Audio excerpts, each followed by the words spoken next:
So it is very possible that he is still alive. He's still monitoring the investigation. He's possibly even still watching the show.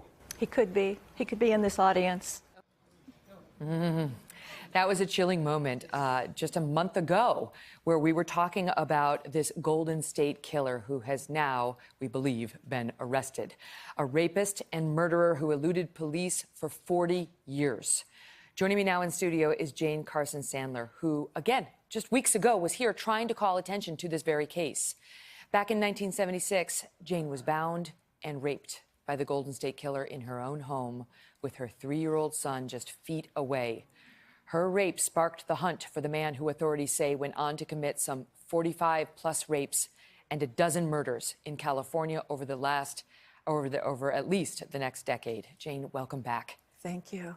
You said, we got to catch this guy. You never gave up hope. No, none of us did. None of us ever gave up hope. Who called you? How did you find out yesterday? I was in a hotel room in Wilson, North Carolina with my husband, and I turned on my phone, and there was an email there from Larry Crompton saying, well, I guess you've heard. And then he said that he's been caught. And I went, Roger! I screamed at my husband, and then I could not believe it. He's been caught. Well, rather than calling Larry, I called Carol Daly, the detective that had taken me to the emergency room years ago. And even though it was a lot earlier out in California, she answered her phone and she confirmed it. Yes, he's behind bars.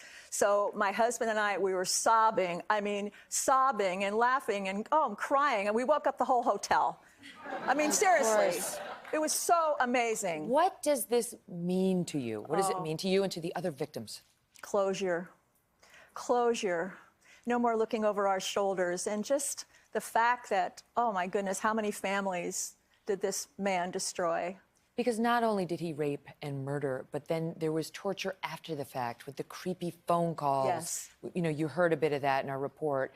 And it wasn't enough for him to commit the crime. He had to rub salt in the wounds and continue the fear in his victims' lives. Definitely. He was all about fear. He was all about control. I'll never forget, before he raped me, he was tearing towels and sheets. And I'm thinking, why on earth is he doing that? Is he contemplating, what he's going to do to us next? Is he taking that time to think, okay, now I have Jane and her son here in bed, and yeah, I think I'll rape her, but, I'm not sure. Maybe I'll kill them. I had no idea what was going on. We talked about this last time. You wrote a book called Frozen in Fear. I did. Frozen in Fear. Think about that. All the victims who he affected and their families. Right.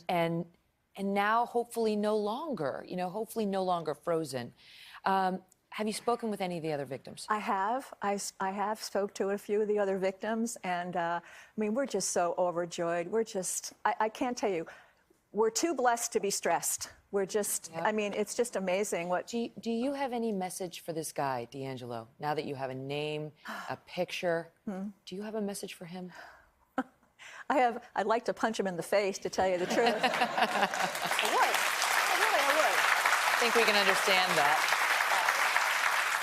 But you always believed that you would see him again, that there would be a confrontation in court or elsewhere between the two of you. There would. As evidenced by a piece of a purse you brought with you here today. My girlfriend made this for me about a month ago. East Area rapist, Golden State killer, see you in court. Yeah. And now you will. Amen. And now you will. Congratulations.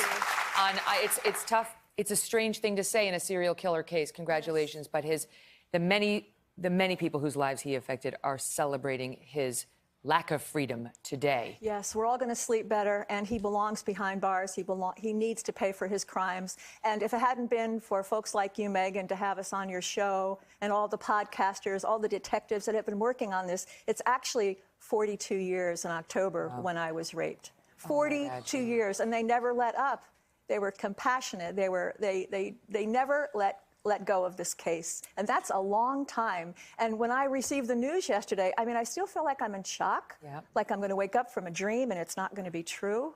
So I've been on an emotional roller coaster. We all have been on that emotional roller coaster. Thank you for that. And thanks as well to Paul Holes, who was here with us as well the last time, who first made the link between the DNA and the rapes and the murders and started to figure out that this is a serial criminal, serial rapist, serial murderer. He's got to be celebrating as well. Jane, all the best. All the best. Wow. God bless you. We'll be right back. God bless you. Hello, Today fans. Thanks for checking out our YouTube channel. Subscribe by clicking that button down there and click on any of the videos over here to watch the latest interviews, show highlights, and digital exclusives.